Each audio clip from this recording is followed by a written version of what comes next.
हाय। मेल्टडाउन्स काफ़ी कॉमन होते हैं बच्चों में। जब बच्चों को ऑटिज़म का डायग्नोसिस होता है तो पेरेंट्स का काफ़ी कॉमन क्वेश्चन मेरे लिए होता है कि अगर बच्चे को मेल्टडाउन हो रहा है तो मैं क्या करूं, मैं कैसे अपने बच्चे को सेटल करूं और कैसे अपने बच्चे को वापस रेगुलेट करूं। तो इस टॉपिक के बारे में मुझे आज आप लोगों के साथ डिस्कस करना था। मेरा नाम रीना सिंह है। मैं एक ऑक्यूपेशनल थेरेपिस्ट हूँ। पिछले 25 सालों से मैं पेरेंट्स और फैमिलीज़ के साथ काम कर रही हूँ, बच्चों के साथ काम कर रही हूँ और मैं अपने कुछ टिप्स आप लोगों के साथ शेयर करना चाहती हूँ।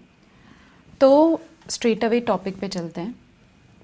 पहले समझना पड़ेगा कि मेल्टडाउन क्या होता है और टेंट्रम क्या होता है। ठीक है, मेल्टडाउन वो चीज़ होती है जब जैसे ना बहुत आवाज़ है, बहुत स्मेल्स हैं। जैसे बर्थडे पार्टी मेरे दिमाग में आ रही है, मैं बच्चे को बर्थडे पार्टी में लेकर गई और वहाँ पर आवाज़ हो रही है, बलून्स पॉप कर रहे हैं लोग, स्मेल आ रही है खाने की, बहुत सारी भीड़ है, लोग ऐसे चिपक रहे हैं एक दूसरे को, ये सब हो रहा है और बच्चा इस जगह पर परेशान हो रहा है और एक टेंट्रम जैसा लग रहा है कि रो रहा है, चिल्ला रहा है, भाग रहा है।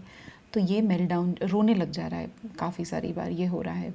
तो ये मेल्टडाउन है। बट टेंट्रम होता है कि भाई आप किसी मॉल के बाजू से जा रहे हो या किसी दुकान के पास से जा रहे हो और दुकान में ना चॉकलेट दिख रही है और बच्चा कह रहा है मुझे चॉकलेट दो। आपने कहा आज नहीं चॉकलेट मिलेगी, तो बच्चा फिर रोना शुरू कर रहा है।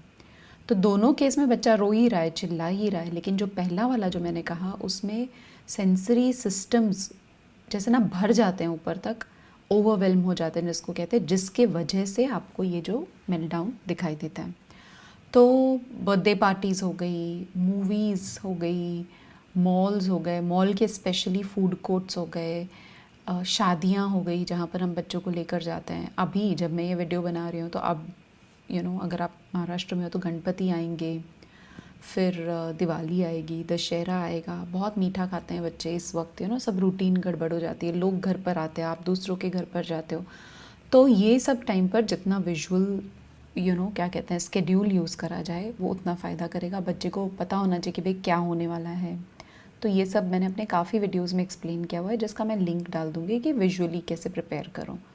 लेकिन आज जो मुझे मेल्टडाउन्स के बारे में आपको बताना था वो ये था कि अगर मैं कहीं जा रही हूँ, मैंने बच्चे को प्रिपेयर करना है, जैसे ये जगह हुई हो, जैसे बर्थडे पार्टी में मैं जा रही हूँ, तो मुझे पता है कि बहुत लोग होंगे, बहुत बच्चे होंगे, बहुत लोग पूछेंगे बच्चे आप कैसे हो, क्या है, ऐसे हाथ लगाएंगे, कई लोग ऐसे ऐसे भी करते हैं, कितना प्यारा बच्चा है एंड ऑल दैट। और अगर ये सब के करते आपको पता है कि शायद मेल्टडाउन हो सकता है, तो आप क्या करोगे? आप बच्चे को पहले से ही प्रिपेयर कर दोगे कि वहाँ पर क्या क्या हो रहा है। दूसरी चीज़ जिसको हम कहते हैं फ्रंट लोडिंग। अब फ्रंट लोडिंग का मतलब ये होता है कि आप वो एक्सरसाइजेज बच्चे को पहले ही कराओगे। जैसे अगर मैं बर्थडे पार्टी में जा रही हूँ, तो मैं अगर कार से जा रही हूँ या ट्रेन से या ऑटो से जैसे भी जा रही हूँ, तो मैं जैसे ना आधा किलोमीटर पहले ही उतर गई और वहाँ से मैं वॉक करके गई बर्थडे पार्टी के लिए। पीठ पर ना बैग दे दिया मैंने बच्चे को। वज़न, जैसे मेरा वज़न अराउंड 50 किलो है, तो मैं 5 किलो यानी कि 10% का वेट मैं पीछे ले लूँगी बच्चे के और आधा घंटा वॉक करके मैं फिर बर्थडे पार्टी में जाऊंगी। तो आपने ना बच्चे को प्रोप्रियोसेप्टिव इनपुट दे दिया है, जिससे बच्चा सेटल्ड रहेगा, बॉडी थोड़ी रिलैक्स्ड रहेगी। सेम वे अगर सुबह सोकर जब उठा और आपको पता है आज बर्थडे पार्टी में जाना है, तो मैं थोड़ा डीप प्रेशर दे दूँगी। थेरेपी बॉल से दे दिया डीप प्रेशर, या फिर मैंने उसको ना वो छोटे छोटे स्क्वीज़ छोटी छोटी जगहों पर, जैसे बैरल होता है वो टाइप की चीज़ हो गई, उसमें मैंने उसको थोड़ा थोड़ा सिंपल सा ऐसे ना रॉकिंग टाइप का इनपुट अगर मैंने उसको दे दिया, तो मैंने उसको सुबह उठते ही अच्छा खासा डीप प्रेशर एक्टिविटी दे दिया है, वॉक करा दिया है।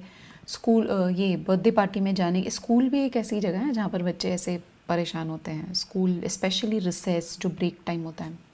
एनीवेज वापस चलते हैं। तो मैं अगर स्कूल जा रही हूँ तो स्कूल में भी अगर बच्चे को वॉक करा कर लेकर गई है ना, तो बच्चे की बॉडी को इनफ फ्रंट लोडिंग जैसा मिल गया है।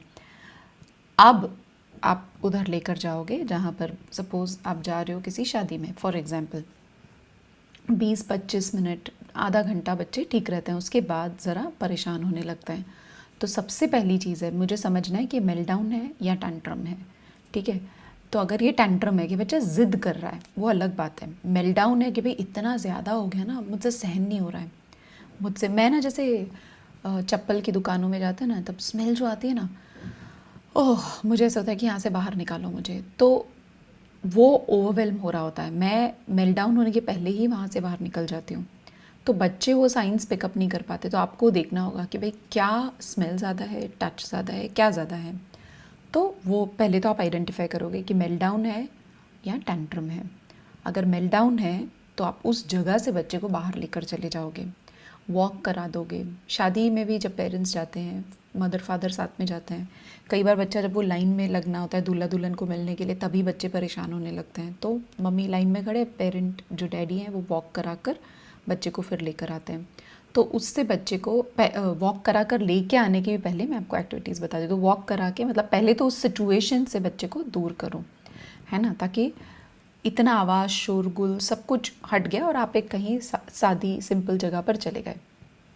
अब जब आप यहाँ पर जाओगे तो आप कैसे वर्क करोगे? मैं कोई भी सेंसरी सिस्टम यूज़ कर सकती हूँ, स्मेल यूज़ कर सकती हूँ, टच यूज़ कर सकती हूँ, माउथ यूज़ कर सकती हूँ, ब्रेथ सांस यूज़ कर सकती हूँ, और क्या होता है विजुअल सिस्टम यूज़ कर सकती हूँ, ऑडिटरी सिस्टम यूज़ कर सकती हूँ। तो ये सारे तरीके से मैं बच्चे को सेटल करूँगी। पहली चीज़, अब मैं सब कुछ एक साथ में नहीं करूँगी, एक एक करके समझ कर लूँगी। तो अगर मैं बाहर गई हूँ, यूजुअली एसेंशियल ऑयल्स जैसे होते हैं ना, जैसे अगेन बहुत सारे टाइप के एसेंशियल ऑयल्स आते हैं जो अच्छे वाले हैं। तो अगर मैंने सपोज़ लैवेंडर ले लिया फॉर एग्जांपल, गलती कई बार कैसे होती है ना, अगर बच्चा मेल्टडाउन में आ रहा है तब हम लैवेंडर सूंघा रहे हैं, नहीं। अ, बच्चे का उस स्मेल के साथ एक अच्छा एसोसिएशन होना ज़रूरी है कि भाई जब घर पर बैठा है, आपके साथ रिलैक्स्ड है, नहाने के बाद आपने वो डिफ्यूज़ करके रखा है एसेंशियल ऑयल, या जब बच्चा जस्ट सोने के पहले आपने डिफ्यूज़ करके रखा हुआ है, तो उसको स्मेल के साथ ना एक पॉजिटिव एसोसिएशन पहले बना कर रखना ज़रूरी है कि रोज़ जैसे वो सूंघ रहा है वो ऑयल, उसको ऐसा लग रहा है वाओ ये ऑयल मतलब मुझे याद दिलाता है कि मैं मम्मी के साथ रिलैक्स्ड हूँ, पापा के साथ कंफर्टेबल हूँ, यानी कि वो रेगुलेटेड स्टेट उसको याद आता है जब वो उस स्मेल को सूंघता है। तो अगर आपने वो एसोसिएशन बना दिया है और अगर ऐसे मेल्ट डाउन हो रहा है, आप उसको बाहर लेकर जाओगे वॉक कराते हुए, थोड़ा वॉक किया जो कि प्रोप्रियोसेप्टिव इनपुट है, वॉक कराया, और फिर अगर आपके बैग में वो एसेंशियल ऑयल है तो आपने वो स्मेल करा दिया, या आपने एक रुमाल पर जैसे डाल के वो कर दिया, या यहाँ पर ऐसे टी शर्ट पर जहाँ से वो स्मेल कर सके, तो वहाँ पर आपने उसको कर दिया। तो इस तरीके से हम स्मेल यूज़ कर सकते हैं। दूसरी चीज़ हम लोग जो यूज़ करते हैं वो है माउथ। अब माउथ कैसे यूज़ करते हैं कि सेम चीज़, परेशान हो रहा है बच्चा, बाहर लेकर आ गए, बाहर लेकर आना बहुत ज़रूरी है। और उस वक्त जब हम स्ट्रेस्ड आउट होते हैं ना, हम लोग बहुत शैलो सांस लेते हैं, गहरी सांस नहीं लेते हैं। तो अगर मैं बच्चे के साथ ब्रीदिंग करूँ, पहले तो मैं खुद को, सबसे इम्पॉर्टेंट कि खुद को रेगुलेट करूँ। तो जब मुझे बच्चा परेशान होता है, ओह माय गॉड अब ये परेशान होने वाला है, अब मैं क्या करूँगी, ये जोन में हम आ जाते हैं। तो पहले हम खुद को पहले रेगुलेट करें। तो याद रखें, मैंने अगर हाथ रख लिया अपने चेस्ट पे, मैं करूँ, मैंने मुंह से सांस छोड़ी, लंबी गहरी एक्सेल, जितना लंबा मुंह से सांस छोड़ोगे उतनी जल्दी आप रिलैक्स होगे। तो अब मैंने ये कर लिया, बच्चे को बाहर लेकर आ गई, वॉक करा दिया, और मैंने अपने बैग में बबल्स रखे हुए हैं सपोज़, तो मैंने बबल्स निकाले और बच्चे को बोला ब्लो करो, तो बच्चा करेगा। जितने ज़्यादा बबल्स बच्चा ब्लो करेगा उतना ज़्यादा बच्चे की ब्रेथ रेगुलेट होगी। तो मैं बबल्स यूज़ कर सकती हूँ, ठीक है। अगेन बबल्स भी मैं यूज़ कर रही हूँ तो मुझे चाहिए बबल्स के साथ उसका एक अच्छा एसोसिएशन हो। घर पर आप लोग मस्ती कर रहे हो, बबल्स ब्लो कर रहे हो, बच्चा पॉप कर रहा है, आप लोग दोनों हंस रहे हो, मतलब उसको ना वो बबल, इन सब के साथ एक ऐसा एसोसिएशन होना ज़रूरी है कि वाह इसके साथ तो बहुत मज़ा आता है। तो जब वो बाहर आएगा, आप वो मेल्ट डाउन हो रहे हैं, तो आपने जब बबल्स निकाले तो उसको ये नहीं हटाओ बबल्स, क्या दिखा रहे हो मेरे को, नहीं। एम ये है कि उसको याद दिलाए। जैसे मैं जब छोटी थी ना, तो मैं मेरे घर के पास में, ताया जी के घर के पास में एक बेकरी थी, चल के जाती थी तो मुझे ना एक ऐसे इसकी कुकीज़ की बनने की स्मेल आती थी। मुझे मीठा नहीं पसंद है, लेकिन वो स्मेल इतनी सही थी ना कि अब मैं बड़ी हो गई और अब मुझे वो स्मेल जब आती है तो मुझे मेरा वही बचपन याद आता है। तो मेरे स्मेल का एसोसिएशन है ना। बबल्स अगर आप मुझे पूछोगे तो मैं बबल्स बच्चों के साथ, जब मेरा बेटा छोटा था, मतलब मुझे अभी जो बबल्स का एसोसिएशन है, जब मेरा बच्चा हार्डली कुछ साल भर का होगा, मैं बबल्स ब्लो किया करती थी, वो हंसता था, मैं हंसती थी, हम लोग पॉप किया करते थे। तो मेरे दिमाग में बबल्स का वो एसोसिएशन है। तो मेरे कहने का मतलब है कि बच्चे के लिए पहले वो एसोसिएशन बनाना ज़रूरी है, जिसमें बच्चे को एंकर हो कि ओह ये तो हम तब करते थे जब बहुत मज़ा आ रहा था। अच्छा मम्मा तो मेरे को ये स्मेल कराती थी जब हम लोग घर पे बैठ के मस्ती कर रहे थे। तो वो ना वो स्टेट चेंज होने के लिए मुझे वो पहले करना ज़रूरी है। जब टैंट्रम या मेल्ट डाउन हो रहा है तब बोलूँ हाँ स्मेल करो, नहीं वर्क करेगा, वो एसोसिएशन होना ज़रूरी है। ठीक है, तो पहला हो गया कि हमने स्मेल यूज़ कर लिया। अब ये पहला दूसरा नहीं है, मैं सब आपको बता रही हूँ बच्चे का प्रेफर्ड चैनल क्या है वो आपको समझना है, मैं आपको बताती हूँ। तो स्मेल हो गया। दूसरा हो गया कि भाई ब्रेथ, जैसे मैंने कहा कि बबल्स ले लिए जो बच्चा ब्लो आउट करेगा, या मैंने वो होता है ना माउथ ऑर्गन वो बजा दिया, वॉक पे ले गई और बजा रहा है बच्चा, वैसा टाइप का दे दिया, तो उससे बच्चे की ब्रेथ रेगुलेट होगी, जिससे बच्चा वापस रेगुलेटेड स्टेट में आ जाएगा। और काफ़ी सारे मेरे पेरेंट्स हैं जब बच्चा रेगुलेटेड स्टेट में आ जाता है उसको फिर वापस वो लोग वही शादी में या वही बर्थडे में वापस ले जाते हैं, फिर आधा घंटा बच्चा ठीक रहता है, फिर वापस बाहर लाना पड़ता है। इसी तरीके से सिस्टम डेवलप होगा ना, जब जाएंगे एक्सपोज करेंगे तो ही डेवलप होगा। तो पहला चीज़ किया मैंने स्मेल, दूसरा मैंने बताया ब्रेथ, तीसरा हुआ टच। अब ना जैसे मुझे जो याद है जब मैं पंजाब जाया करती थी अपने लोगों को मिलने, नानके मेरा जो नानी का घर था, तो वहाँ पर जब हम लोग उतरते थे ट्रेन से ये कस के हगी मिलती थी हमको। तो वो हग जब कोई मुझे करता है तो मुझे फील होता है वाओ, ये आई एम सेफ, ये मेरे लोग हैं, ये मुझे अपनाते हैं, मैं जैसे भी हूँ मुझे प्यार करते हैं। वो मुझे फीलिंग मिला करती थी हग में से।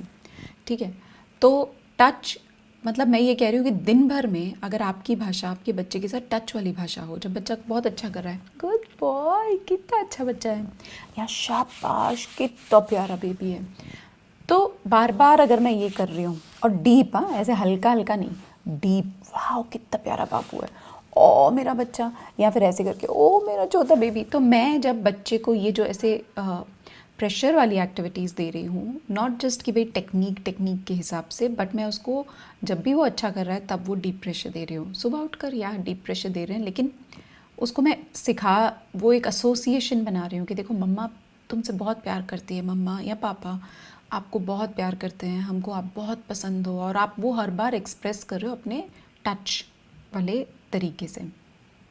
कई बार ऐसे जाके हाथ पकड़ लिया, कितना प्यारा बेबी है, आप देखिए आपको कहाँ पर एंकर करना है वो पॉइंट। और घर पर डीप प्रेशर तब दीजिए जैसे ना आप लोग मिलकर एक भारी कंबल होता है ना, वेटेड ब्लैंकेट, उसके अंदर दोनों आप और आपका बच्चा बैठ के ये पढ़ रहे हो, स्टोरी बुक्स पढ़ रहे हो, हंस रहे हो साथ में, तो वो डीप प्रेशर उस तरीके के साथ एसोसिएट हो गया। या लाइक्रा के साथ आपने डीप प्रेशर देकर रखा हुआ है, वैसे एसोसिएट हो गया। तो उसके साथ एक पॉजिटिव एसोसिएशन पहले बनाइए, और जब एक पॉजिटिव एसोसिएशन बन गया, फिर जब मेल्ट डाउन हो रहा है आप उसको बाहर लेकर आए, बच्चा शांत वॉक कर रहा है, और फिर अगर मैंने बस इधर प्रेशर भी दिया या यहाँ पर ऐसे प्रेशर भी दिया, तो बच्चे को वही सेम रेगुलेटेड स्टेट की याद आएगी कि हाँ तब तो मैं काफ़ी रेगुलेटेड फील कर रहा था और मम्मी ने मुझे तब ऐसे किया था। तो उस तरीके से मैं डीप प्रेशर इस्तेमाल करूँगी। डीप प्रेशर हाथ पे हो सकता है, शोल्डर पे हो सकता है, पीठ पे रब हो सकती है, सिर पे ऐसा हो सकता है। डीप प्रेशर होल्ड करके रखना है, जैसे मैंने होल्ड और फिर छोड़ा, मतलब ये नहीं कि हाँ छोड़ा पकड़ लिया छोड़ा, ऐसे नहीं, like you are a good boy, आप देखो मैंने पकड़ के रखा है, दैट्स नाइस, फिर जाकर मैंने छोड़ा। तो कम से कम 7 से 10 सेकेंड के लिए मैंने पकड़ कर रखा। बट अगेन जब मेल्ट डाउन आ रहा है तभी यूज़ करो, ये सब पहले एसोसिएशन बनाने ज़रूरी है।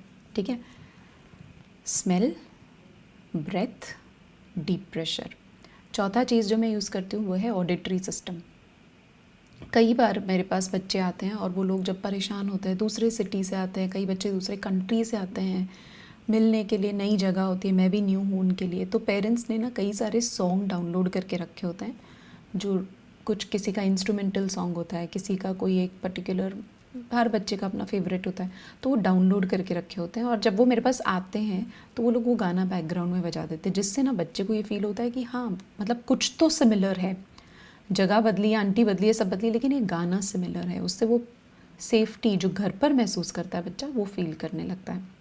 तो ये एक चीज़ हो गई कि मैं गाना आइडेंटिफाई करूँगी घर पर भी, अगर आप जैसे अच्छा टाइम है जब जब आप लोग आराम कर रहे हो, टाइम पास मस्ती खेल रहे हो, तब अगर मैं बैकग्राउंड में चैंटिंग लगा दिया, गाना लगा दिया, तो मैं वो लगा के रखा है, और वो गाना बार बार हर बार लग रहा है, तो जब कभी बाहर गए और मेल्ट डाउन हुआ तो मैं बच्चे को वॉक पर ले गई और ये गाना मैंने हेडफोन पे बच्चे के कान में लगा दिया। मैं एक पेरेंट को जानती हूँ, अपने बच्चे का हाथ ऐसे कस के पकड़ के रखते थे और गायत्री मंत्र बोलते रहते थे, क्योंकि घर पर वो ही मंत्र बोलते थे जब तक वो सेटल नहीं होता था, फिर छोड़ देते थे, फिर वापस गायत्री मंत्र बोलते थे, होल्ड करके रखते थे, फिर छोड़ देते थे। तो बच्चा ना वही स्टेट महसूस करता है कि मम्मी तो है, ये तो वही वाला मंत्र है जो मैं घर पे सुनता हूँ, मैं काम डाउन हूँ। मैं अभी बीच में जब मैंने लोनावला में वर्कशॉप किया था तो मैंने तो ये सब गाने सुने नहीं थे, क्या राम आएंगे ऐसे करके एक गाना या भजन है, और वो बच्चा मुझे बार बार वही बजाने बोल रहा था, तो हम लोगों ने वो बजा के रखा था, राम आएंगे ऐसे करके कुछ तो था। तो हम लोग, बच्चा वो सेटल फील कर रहा था।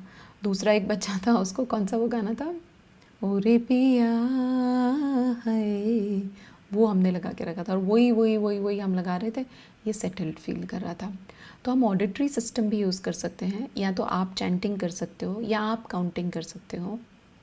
कई पेरेंट्स बैकवर्ड काउंटिंग करते हैं, बच्चे को सिखाते हैं और बच्चा बैकवर्ड काउंटिंग करता है, लेकिन यूजुअली मेल्टडाउन के स्टेट में मैं बच्चे से बात नहीं करती हूँ, बिकॉज ये ऊपर का जो ब्रेन होता है ना, एक होता है बोलते हैं ना ऊपर का ब्रेन, एक होता है नीचे का ब्रेन। जब हम परेशान हैं तो ऊपर के ब्रेन की लाइट ऑफ हो जाती है, वो काम नहीं करता है। तब मैं उसको बोलूँ ना शांत हो जाओ, रिलैक्स करो, मम्मा है ना, ये सब नहीं वर्क करता है।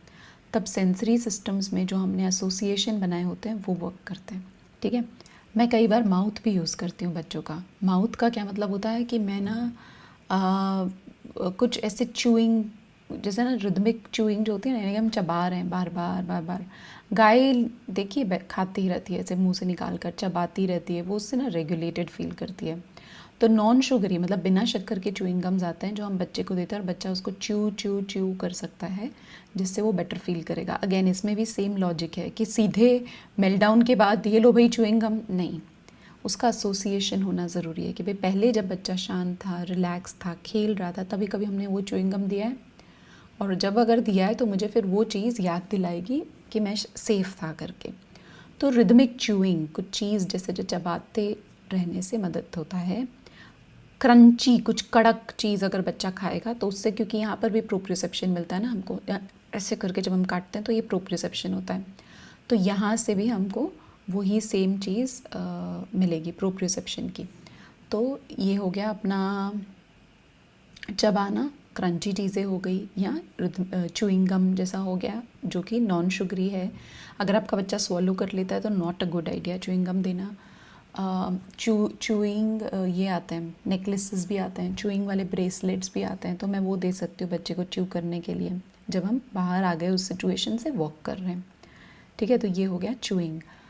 अब मैं और कैसे यूज़ करती हूँ, मैं विजुअल भी यूज़ करती हूँ। विजुअल का क्या मतलब होता है कि कामिंग बॉटल्स होती हैं, पता है आपको, ऐसे ऐसे बॉटल्स हिलाते हैं और उसमें अलग अलग पेरेंट्स ग्लिटर डाल देते हैं, ऑयल डाल देते हैं, बहुत सारा कुछ डाल देते हैं, और वो बच्चा जब शेक करता है तो वो कंफर्टेबल फील करता है। अब अगेन इसका भी एसोसिएशन ज़रूरी है कि घर पर आप लोग खेल रहे हो, ग्लिटर बॉटल्स के साथ खेल रहे हो। पता है हम लोग करते थे, वो प्लास्टिक की बॉटल के नीचे से टॉर्च ऑन करते थे और वो टॉर्च के साथ वो बॉटल को देखा करते थे और हम फोटोज़ खींचते थे। मुझे नहीं पता आप करते थे कि नहीं, बट मैं जब बॉटल्स बोल रही हूँ तो मुझे ये एसोसिएशन आ रहा है। मेरे बेटे के साथ हमने जब किया था, हमने ऐसे ही स्ट्रीम से पानी भरा था और उसके अंदर ना मछलियाँ तैर रही थी छोटी छोटी, तो हमने जब नीचे से ऑन की तो हमको मछलियाँ अंदर छोटी छोटी तैरती हुई दिखाई दे रही थी। तो विजुअल यानी कि मैं देख रही हूँ कुछ, तो विजुअल में बॉटल्स हो सकती हैं जो कामिंग बॉटल्स है जो आप घर पे बना सकते हो। दूसरी चीज़ जो होती है वो है बच्चों के कुछ फेवरेट एड्स होते हैं या बच्चों के कुछ फेवरेट वीडियोस होते हैं। जैसे कुछ बच्चे सिर्फ वेजिटेबल्स काट रहे हैं, वैसी वाला वीडियो होता है। कई बच्चों का होता है कि वो ना कलर्स मिक्स हो रहे हैं, वो वीडियो हो गया। कुछ बच्चे सिर्फ वो थॉमस और पर्सी वाली वीडियोस देखना चाहते हैं। अलग अलग बच्चों के अलग अलग स्पेसिफिक वीडियोस होते हैं जो कि डाउनलोड करके रख देते हैं पेरेंट्स यूट्यूब पर। और जब ऐसा कुछ हुआ तो फिर वो वॉक पर जा रहे हैं और मतलब वहाँ से बाहर आ गए और तब वो वीडियो दिखा देते हैं ताकि बच्चा फिर सेटल हो जाता है। अब मेरा पॉइंट क्या है, अगर बच्चा टैंट्रम कर रहा है और मैं उसको उस जगह से ले गई और ये सब दे रही हूँ तो बच्चे को एक गलत मैसेज जा रहा है। तो इसलिए आपको ये समझना ज़रूरी है क्या ये टैंट्रम है या ये एक मेल्टडाउन है। टैंट्रम में बच्चा रेगुलेटेड होता है, आप बोलोगे ले लो तो बोलेगा नहीं मुझे नहीं चाहिए। जो मैंने बोला ना ऊपर का ब्रेन जो होता है ना, टैंट्रम में बात कर लेता है बच्चा, ठीक है, टैंट्रम में भी गुस्सा वुस्सा आता है, बराबर है, लेकिन मेल्टडाउन में ना बच्चा सोच ही नहीं पाता है। वो इतना परेशान हो गया होता है ना कि सेटल ही नहीं हो पा रहा होता है, तो आपको पता है। तो अगर टैंट्रम हो रहा है, मैं बोलूँ ये लो तुम म्यूज़िक देख लो, ये लो तुम गाना कर लो, नहीं। टैंट्रम होता है कि मुझे ये चाहिए ही चाहिए, मुझे अभी दो, नहीं दोगे तो मैं चिल्लाऊंगा। बच्चा आपको आई कांटेक्ट देगा, देखेगा कि भाई ध्यान दे रहे हैं कि नहीं दे रहे मेरी तरफ। मेल्टडाउन में ये सब नहीं होगा। तो ये दोनों में डिफरेंस समझना ज़रूरी है। और एक चीज़ जो मुझे कहनी है कि अगर मेल्टडाउन्स हो रहे हैं तो लास्ट जो मेरे दिमाग से इम्पॉर्टेंट है कि जब मैं बच्चों के साथ काम करती हूँ तो मैंने देखा है कुछ बच्चे विजुअल से जल्दी काम डाउन होते हैं, कुछ चबाने से जल्दी काम डाउन होते हैं, कुछ ब्लो करने से काम डाउन होते हैं, कुछ डीप प्रेशर से जल्दी काम डाउन होते हैं, कुछ डीप प्रेशर और प्रोप्रियोसेप्शन का कॉम्बिनेशन करने से काम डाउन होते हैं, कुछ स्मेल इज़ ऑलवेज पावरफुल, हमेशा smell is the fastest way. तो कुछ स्मेल और वॉक के साथ कंफर्टेबल होता है। तो ये आपको ना चेक करना होगा कि मेरे बच्चे का प्रेफर्ड चैनल क्या है। मैं बहुत सारे लोगों को जानती हूँ, जब कुछ काम नहीं होता चलो भाई खाना खाते हैं, ऐसे ही स्नैक्स खा रहे कुछ खा रहे, तो वो लोग अपने माउथ को यूज़ कर रहे हैं रेगुलेशन के लिए। कई लोग जब कुछ करने के लिए नहीं हैं तो वो लोग गाना सुनने लग जाते हैं, तो अपना ऑडिटरी सिस्टम यूज़ कर रहे हैं रेगुलेट करने के लिए। तो हर एक का एक प्रेफर्ड रेगुलेटरी सिस्टम होता है, आपको समझना होगा आपके बच्चे का क्या है, मेल्टडाउन के वक्त नहीं, इन जनरल, ताकि जब मेल्टडाउन होगा तो आप वही रेगुलेटरी सिस्टम को टारगेट कर सको। सो आई होप ये कुछ आइडियाज़ आपको मदद किए हों। अगर आपको और डिटेल्ड में आइडियाज़ चाहिए, बिकॉज ये तो जस्ट मेल्टडाउन के लिए है, लेकिन स्किल्स तो डेवलप करनी होंगी ना। जब तक स्किल्स डेवलप नहीं होंगे तो मेल्टडाउन तो होते रहेंगे, मतलब आप बाहर निकालोगे, लेकिन फाइनली एक पॉइंट आएगा जब बच्चे ने खुद से रेगुलेट करना सीखना है। तो ये कुछ चीज़ें जो मैं अपनी ऐप में सिखाती हूँ। मेरी ऐप का नाम ऑटिज़म इनसाइट्स है। इसमें एक कोर्स है जो हम लोग कर रहे हैं, जिसको हम कहते हैं इमोशनल रेगुलेशन वाला कोर्स, जिसमें कौन सी एक्सरसाइज करो ताकि बच्चा ना रेगुलेटेड रहने का उसका ना जैसे आदत बनने लगे। आदत नहीं कहेंगे, एक स्टेट बच्चे की वैसी बन जाए। अभी अगर सिस्टम इमेच्योर है तो बार बार मेल्टडाउन्स होंगे, लेकिन अगर सिस्टम मेच्योर होता जाएगा तो मेल्टडाउन्स भी कम होंगे। मेरे पास जो ज़्यादातर पेरेंट्स आते हैं उनके बच्चे कई बार दिन में 3-4 बार मेल्टडाउन्स हो रहे हैं, लेकिन जैसे जैसे वर्क करते हैं तो करते करते हफ्ते में एक बार, महीने में एक बार, और ऐसे करते करते फ्रीक्वेंसी कम होती है। टैंट्रम्स कॉमन है होना, ज़िद करना बच्चे करते हैं, लेकिन मेल्टडाउन्स बार बार होना इतना कॉमन नहीं है। तो इसके लिए हमको वर्क करना होगा। जैसे मैंने कहा, वो डिटेल्ड में ऑटिज़म इनसाइट्स की ऐप है मेरी, जिसमें मैं सारे ये टाइप की चीज़ें हम पेरेंट्स के साथ डिस्कस करते हैं, एक्सरसाइजेस डिस्कस करते हैं, और हम लोग हर हफ्ते में एक बार जूम पर मिलते हैं।